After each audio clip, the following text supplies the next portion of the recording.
Three, two, one. Welcome to Lynn's Warriors. Today we're stepping into one of the most urgent conversations facing families right now in America, the rise of AI, artificial intelligence, and what it means for our children and our families. Joining us are Kelly and Tim Estes, who have just launched the Alliance for a Better Future, which the Warriors proudly support. And we want all of you to support as well, bringing together technologists, parents, and policy leaders with a clear mission. I'll have to correct that, everybody. Mission to ensure that AI serves families, not exploits them. As this powerful technology rapidly expands into every part of our lives, we are seeing real concerns emerge, from children interacting with AI systems in unsafe ways to growing questions about accountability and responsibility. At the same time, some of the most powerful companies in the world are working to shape the rules in their favor. Kelly is a mom and a child welfare advocate who recently served as Secretary of Health and Human Resources for Governor Glenn Youngkin, is ABF's founding chief executive officer. Tim Estes, a dad, tech entrepreneur, AI CEO, and children's safety advocate, is founding chairman for Alliance for a Better Future. I will say both of them are tremendous warriors. So Janet and Tim are stepping forward to challenge the AI landscape, to bring parents into this conversation, and to push for safeguards that protect children while allowing innovation to move forward responsibly. This is about more than technology. It is about safety, accountability, and the future our children will inherit. I say, let's get to it. Welcome, Janet and Tim, to the Warriors. Thank you. Thanks for having us. Absolutely. Yeah, thanks for having us, Lynn. I will have all of the information in the body of the video. The website is betterfutureai.org, but don't worry. The video will be loaded down with all kinds of information. We want everybody to join the fight. We want everybody to become a warrior. Janet, let me start with you. What was the moment that made you realize we needed something like the Alliance for a Better Future right now in 2026? Well, I think this moment has been building for over a decade, and every mom knows that moment when you're playing tug of war with your child or teen, especially over a screen, and you realize the absolute grip to the point of addiction in some families that these screens are to kids. You realize the impact of technology on kids. Mm-hmm. And so there's a moment every day over the last decade where that's been building, especially over COVID. And let me just stop here and say that I think during COVID, technology played a different role for us. It kept us connected in a way that maybe we needed at that time. I also don't think that tech innovators and entrepreneurs get enough thanks and enough gratitude from us sometimes on all of the many ways that we benefit from their risk, we benefit from their hard work, we benefit from their entrepreneurship. And so I do want to start by saying thank you to them. But the deep impact that technology in general has on children is certainly my moment, and realizing over and over the last decade, every single time a mom calls and says, I'm really worried about my child's relationship with this chatbot. I'm worried that it started off innocent and then it turned pornographic very, very quickly. And I didn't even know that there was a problem. Every time I meet a survivor mom who has lost her child to a suicide coach via a chatbot, I realized the importance of this organization. And so I was just thrilled, maybe too strong, because you never want to work on work like this. But when Tim Estes called me several months ago as we were wrapping up the Youngkin administration, and I heard about his vision for a center-right org who would be the voice of people of faith and family and freedom-loving Americans, it took me about a week and I was sold, and just realized that this is the most important thing that really any American could be focused on right now, and that any of us could be working on. So that's my answer. And Lynn, I just want to also start by saying thank you to you for all of the awareness that you're raising on this important issue. You really are a warrior. Your podcast is appropriately named. So thank you. Well, Janet, thank you for that. But I very humbly just want to represent, our fellow Americans, our families, are those busy people that are overwhelmed, right? People are trying to put food on the table and pay the rent and pay the mortgage and get their kids in school. They don't have time to dig into all of this. And I think that's the plan of big tech. I'm saying this, not both of you, not keeping an eye on the ball. Therefore, they could just kind of run amok.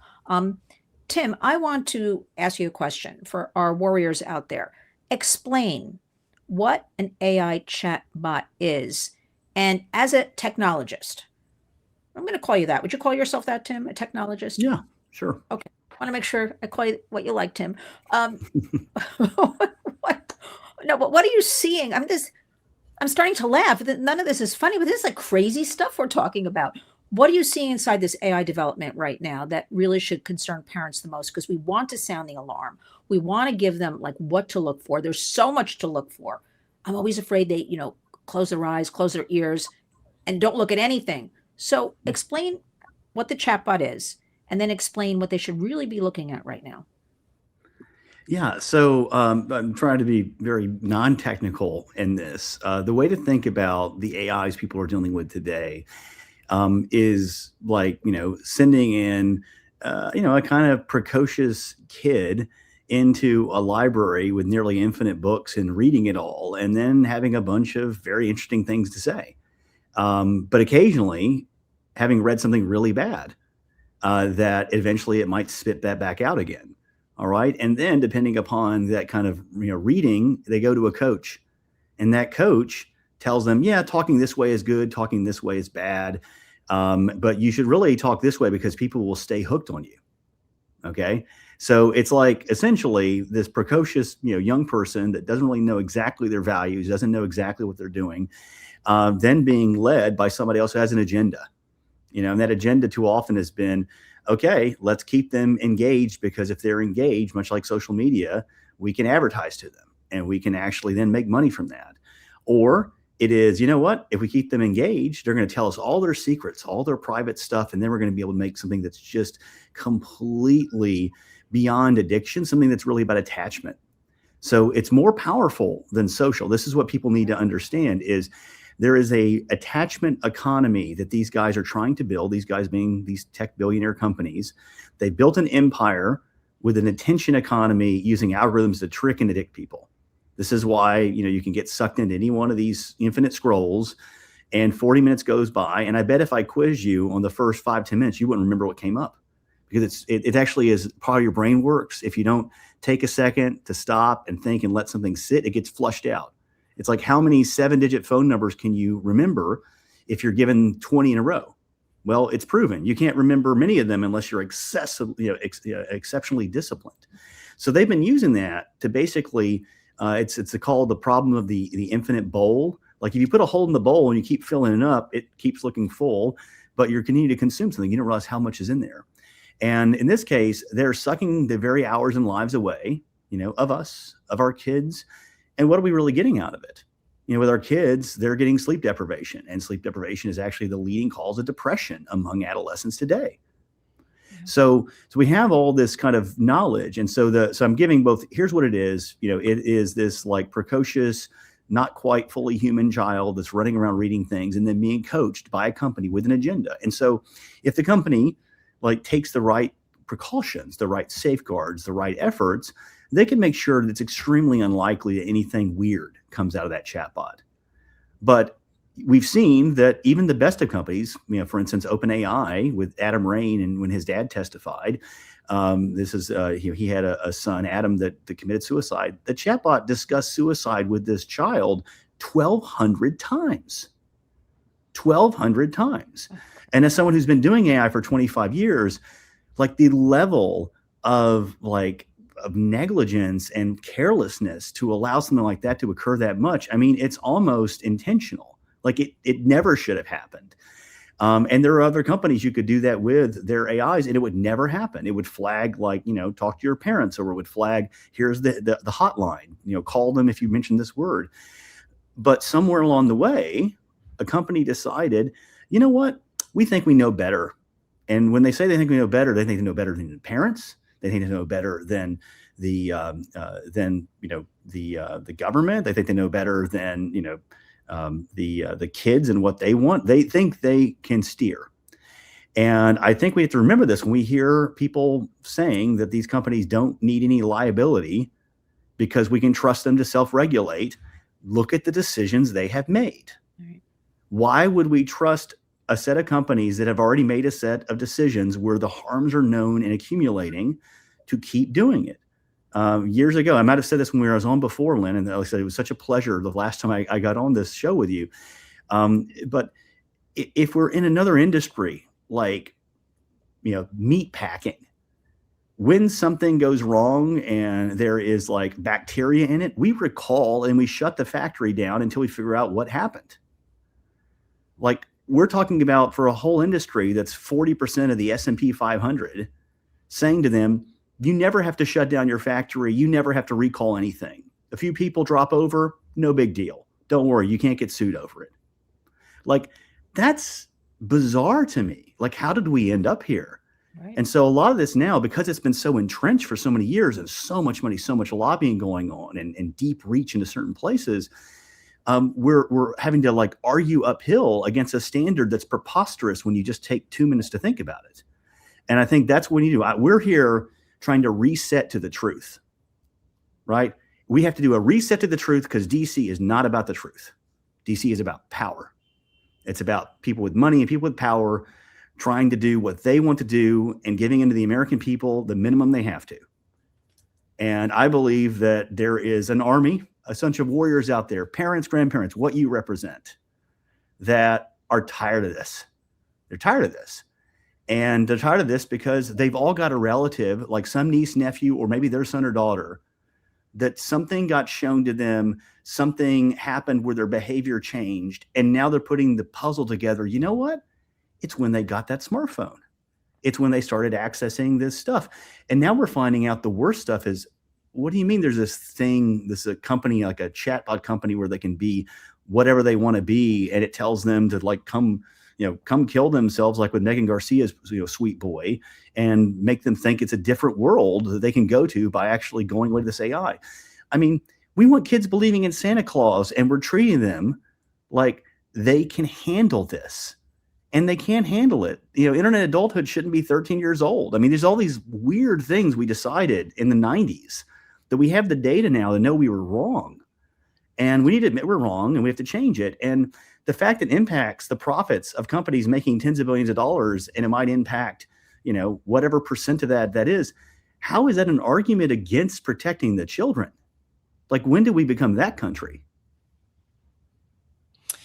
Lynn, may I say something else about the chatbots that Tim, he touched on it, but the Character AI co-founder, when they created their product, when they created their chatbot, someone was asking him how it was different than Google. And he said, oh, no. I'm not building this to replace Google. I'm building this to replace kids' moms. So that just shows you. Stop it, Janet. Stop it. Who says things like that and gets away with it? Well, Most people, apparently. They said it, and that was their sales pitch to Andreessen Horowitz, who wrote them a $100 million check to go build it. And now we have a body count. Let me ask you something. It's kind of because the question I get on a daily basis is why? Now, I know that's kind of a big question. Mm-hmm. Why? Because they can. Like, seriously, why? Why would you want to harm kids? Why would you want to destroy families?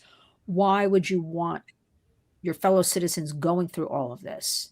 Is it just power and money? Like, seriously, this goes into almost morality. So, not that I want to even go there, but like, really, why? Why would we want to destroy? Let me start with a charitable view first, because I think it's fair to rewind to, when all of these tech innovators were also kids at one time. So here's a story I tell myself about them. They were deeply innovative. They were deeply curious kids. And at some point along the way, they decided that they wanted to change the world through innovation. And they are driven. They're like, we can cure disease. We can change the way that humanity interacts with each other. We can keep people connected. I think it started out good.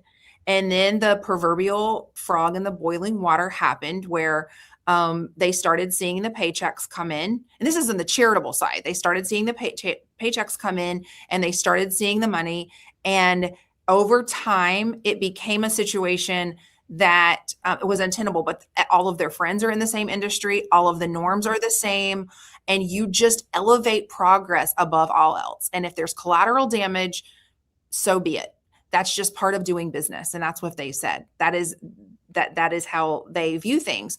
There is a norm in the tech industry right now in Silicon Valley that says basically let them cook, which means let them do their thing. Don't bother them. Don't ask them to slow down. And so the metaphor that I use is that as a society, we're all in this car at the top of a mountain. Okay. And it's a very dangerous, scary mountain. It's thrilling, but it's dangerous. Okay. And there are some groups that really want to say, we want brakes on this car. If we're going to go down this mountain, we want brakes on the car. That's not necessarily ABF. We think that there should be brakes sometimes, but seatbelts, that's really other groups. What we're saying is if you're going to go down this mountain, which is the most consequential technology, involves the most consequential technology in human history, could we just put some safeguards on the edge of the road so we don't fall off the mountain? That's what we're saying, because how it happens is there are no safeguards.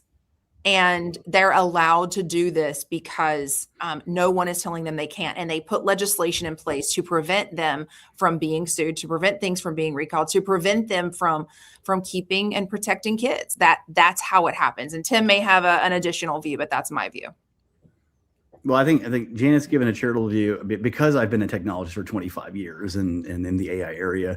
My view is a little less charitable. Let's go, Tim. Let's hear it. No, I mean, I think that there are really, awesome and amazing applications that have been built and are being built.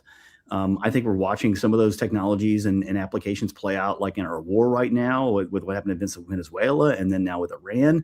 And so I think we're seeing like some really impactful things. And what I did in my first life of building a company, like I was one of those, 20-something kid innovators that Jan's talking about who, watched the buildings fall in New York City and said, you know what, I'm an out of shape geek and I'm never going to be a Navy SEAL or a soldier, but I can find a way to do something about this. And so that basically, drove me for over a decade because that was the way I thought I could impact the world, was connecting the dots. I knew a lot about language. I knew a lot about algorithms. And I thought, you know what? We missed the stuff that could have prevented this. We found out later we had it and we missed it. Okay. I'm not saying it was anybody's fault per se, but I'm saying that it was an impossible amount of data, but the clues were in the data if we had the ability to understand it. And so I spent a decade working that problem, connecting the dots and helping people like go after some of those bad guys. And I'm very proud of that work. And it was a noble effort. And I think there are other people that did other noble things, other peer companies. Some are having great success today. But having said all of that, like there's another set of companies. And I think to kind of put a finer, like, let's look at the social networking, like history again. Okay.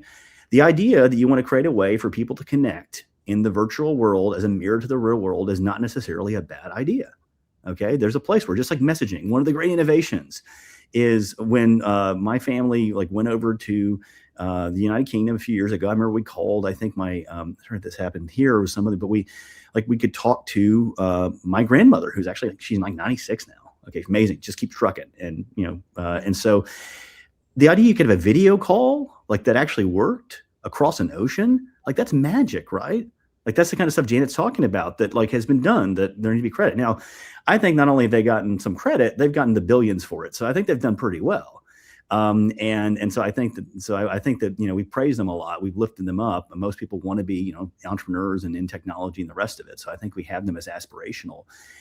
The challenge is as we grow up, you realize that it's not just about the dreams and what you hope happens. You're accountable for what actually happens from what you do.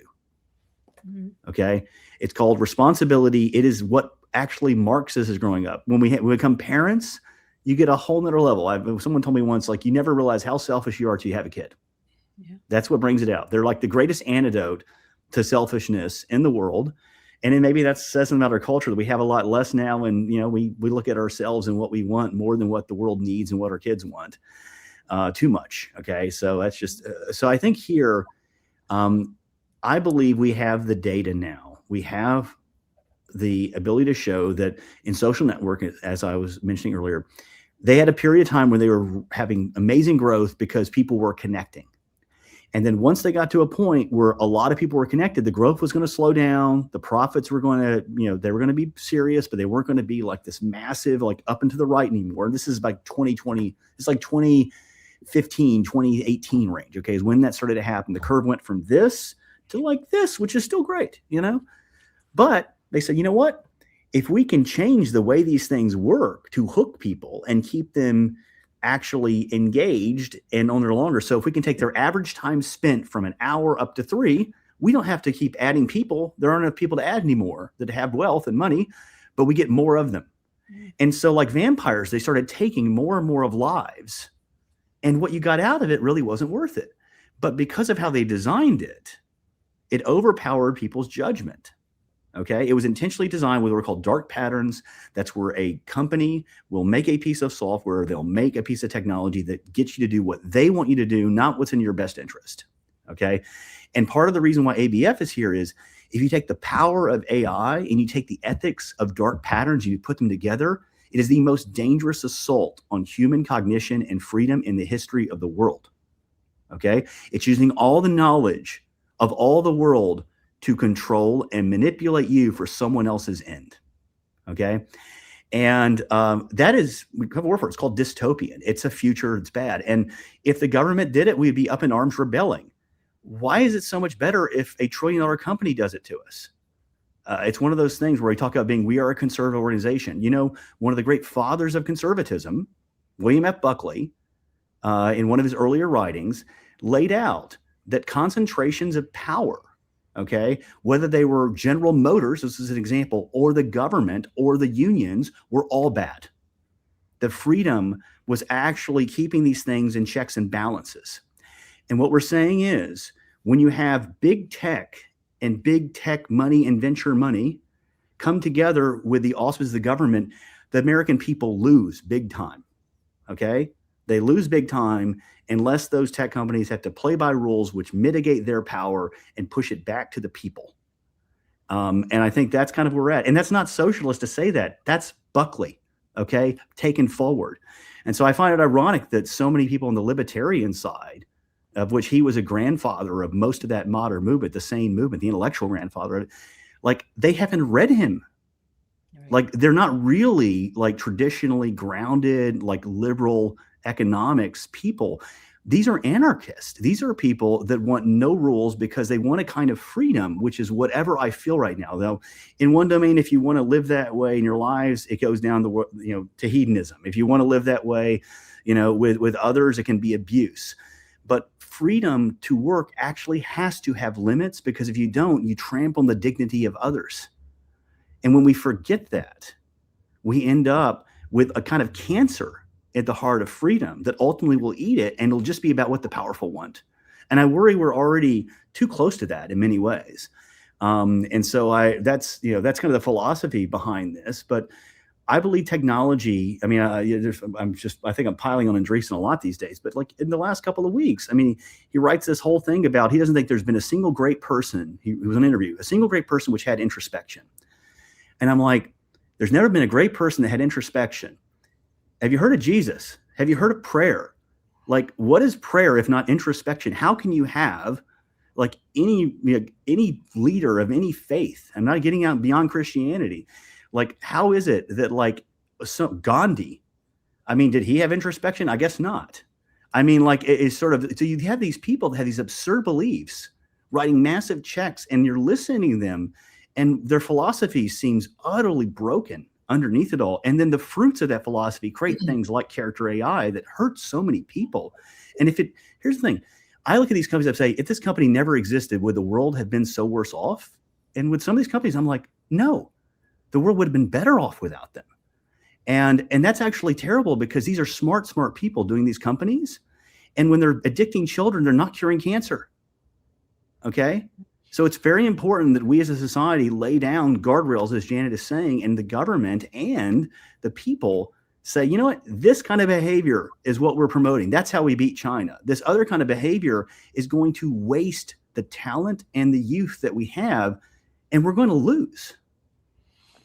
And one other thing that Tim touched on is the tech billionaire CEOs, in their own words, when you listen to what they're actually saying, not filtered through us. You can find anything I'm about to say by a simple browser search. but they're telling us what their values are. We don't have to guess. So when Mark Zuckerberg says people are lonely, I wonder who created that loneliness epidemic, but people are lonely. And the solution to that loneliness is AI chatbot friends for children and adults. That's the solution. When you hear Peter Thiel being interviewed, and the interviewer asks, do you want the human race to endure? And he hems and he haws and he doesn't answer the question. And the interviewer's like, this is a big hesitation. This is a big pause. Do you think humans should endure? And he goes, well, it's a bit of a complicated answer. And then he goes into this big monologue about transhumanism and about how bodies should have become immortal and compares it to transgenderism.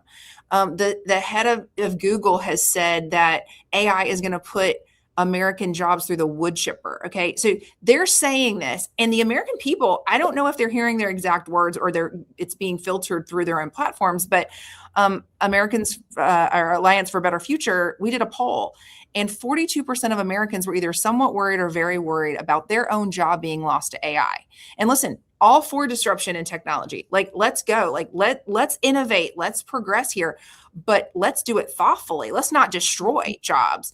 And on the same side, like, could we have a thoughtful conversation about what it would look like to train workers for the new economy? It's sort of a question that we're asking, and we're hoping the answer is yes, right? And then, of course, like 88, 89, 86%, all of these are 80. People can go on our website and look at the poll.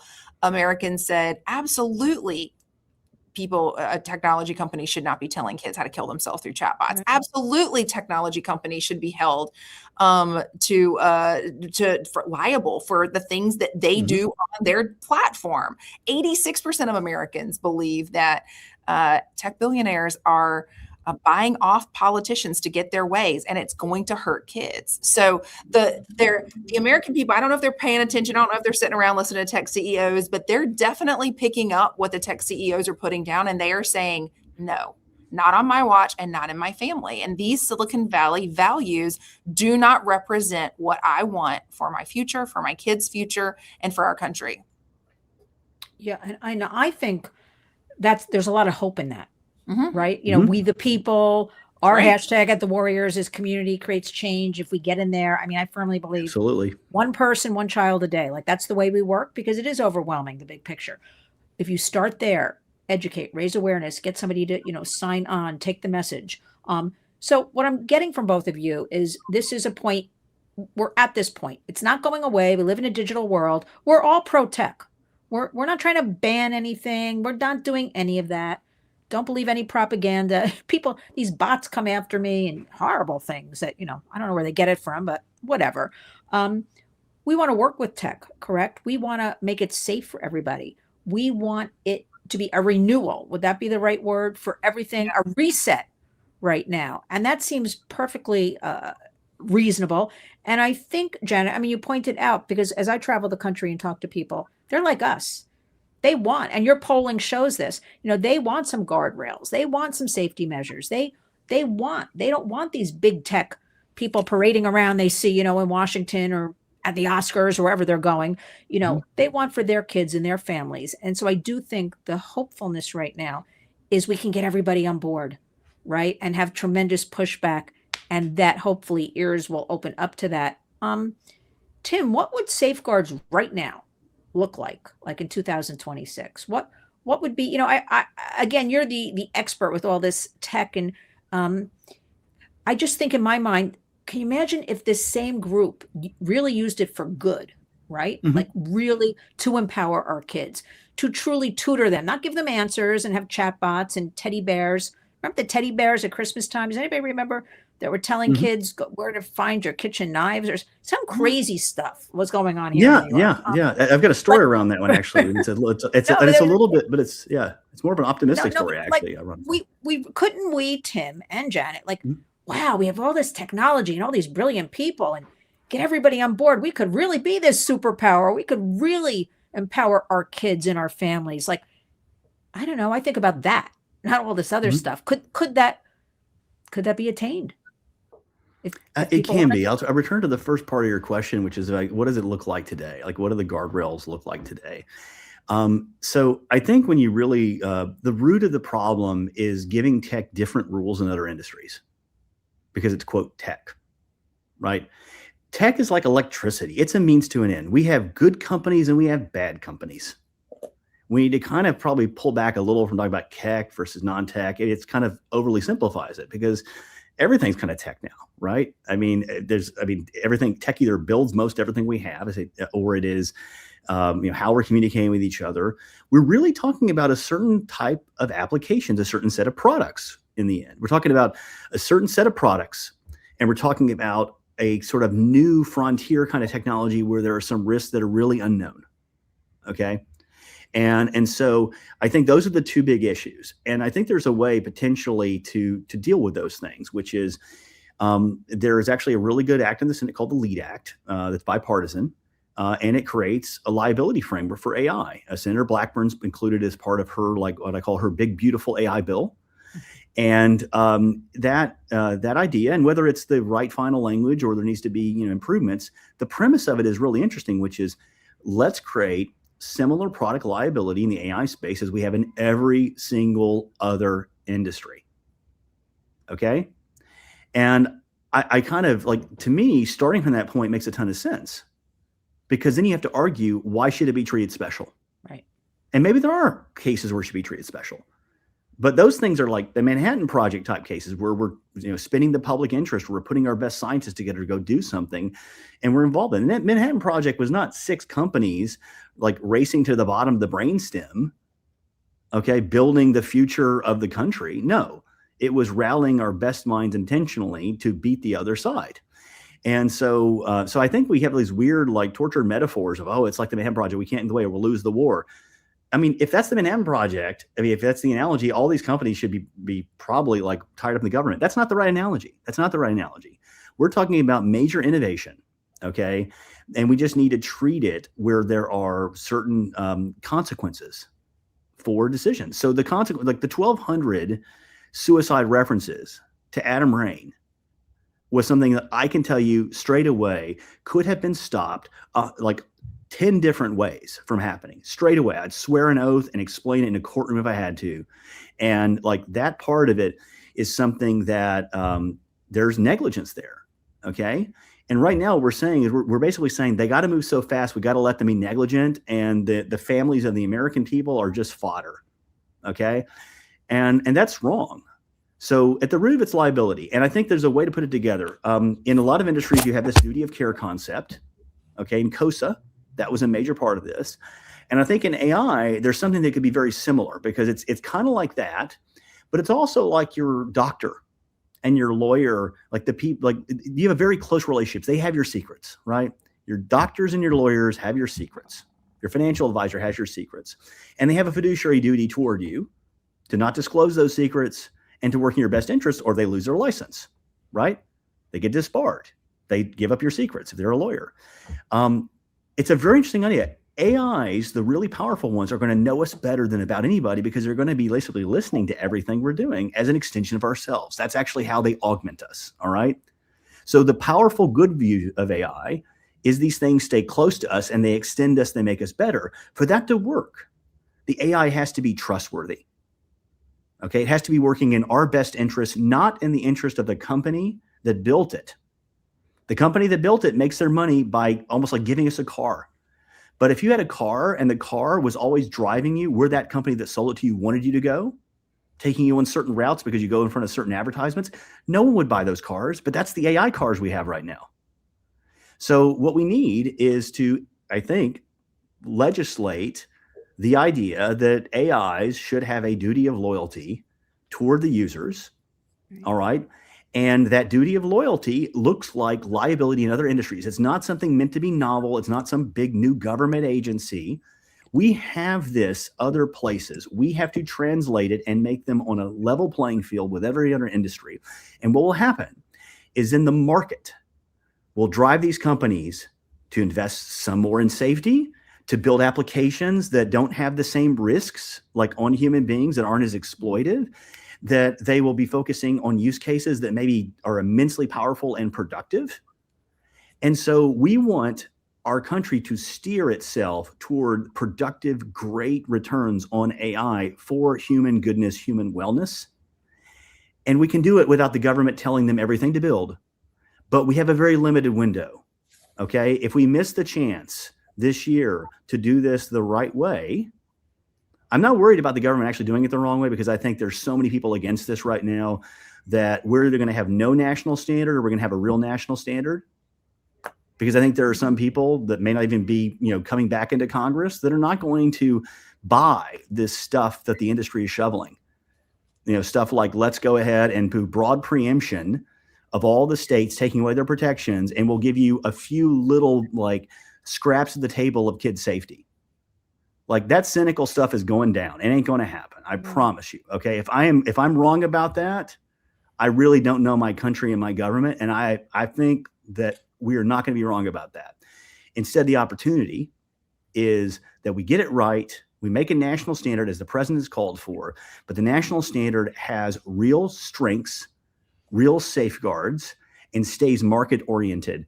That way we can let the ingenuity of the American people come up with the best solutions instead of the government. But the targets, okay, and the consequences when you hurt people, that's got to come from the government. That can't come from companies. It never worked coming from companies. May I add one thing too, real quick? I know we've got to wrap here in a minute, but the new phrasing, which sounds great, and I am for empowering parents. The new shift in DC from the tech lobbyists, which 1 in 4 DC lobbyists right now is employed to work by these big tech companies, the not great ones, to lobby on AI and to get their way. 1 in 4. Okay, so they're saying we need to empower 1 in 4. These are this is the parents' job. Protecting their kids online is parents' job, and they're absolutely right. But here's what they mean by that. They mean they don't want any responsibility to protect your kids on their products. Okay. So imagine if the government said, it's your job to protect your kids from cigarettes and alcohol, which it is.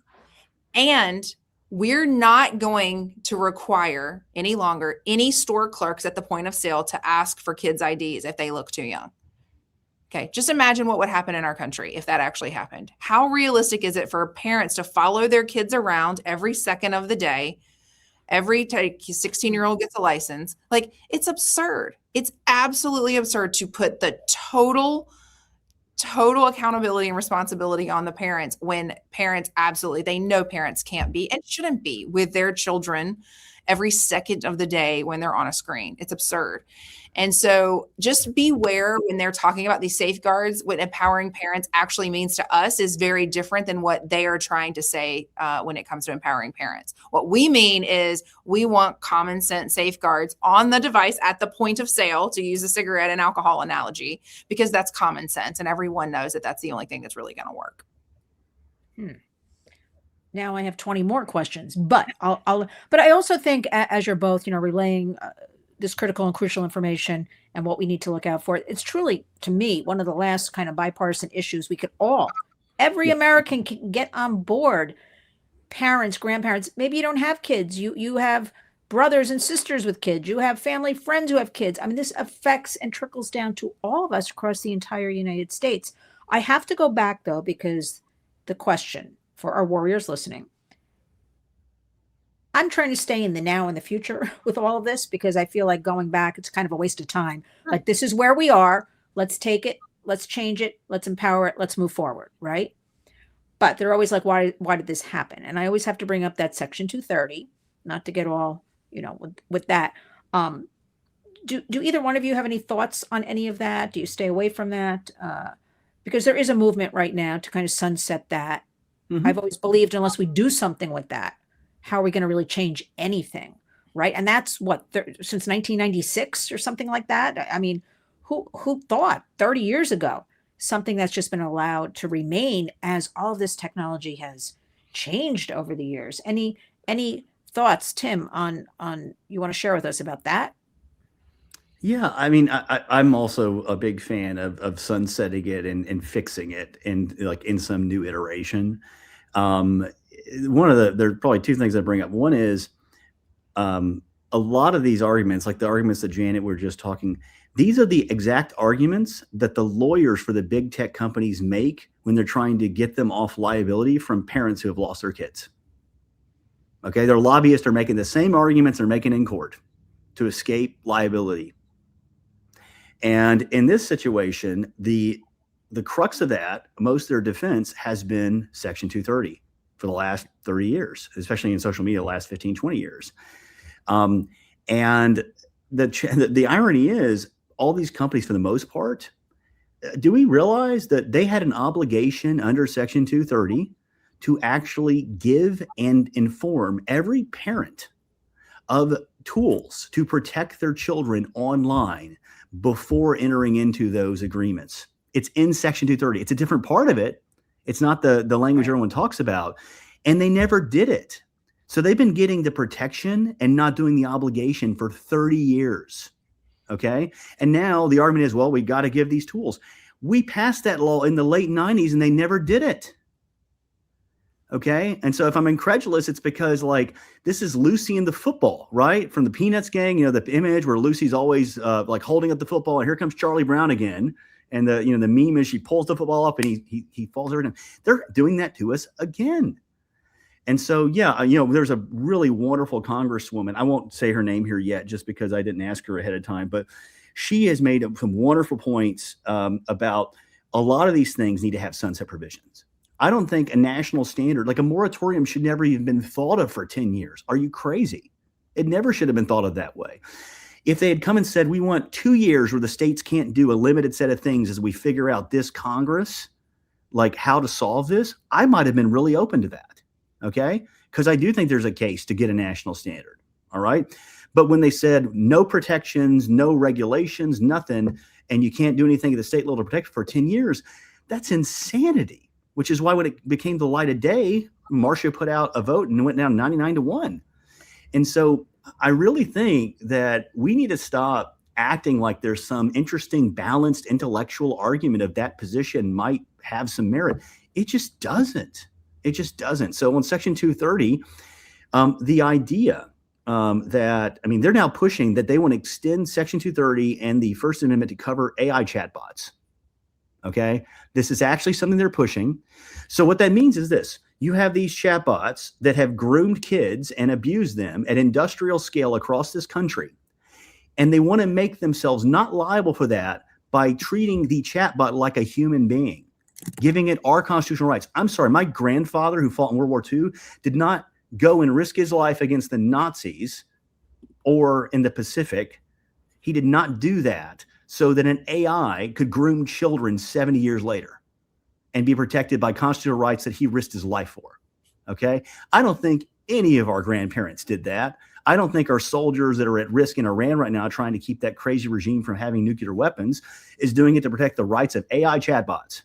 This is how off the rocker these people are. And my point is, we need to stop treating it as, oh, this group shows up, they've got an opinion, and this group shows up.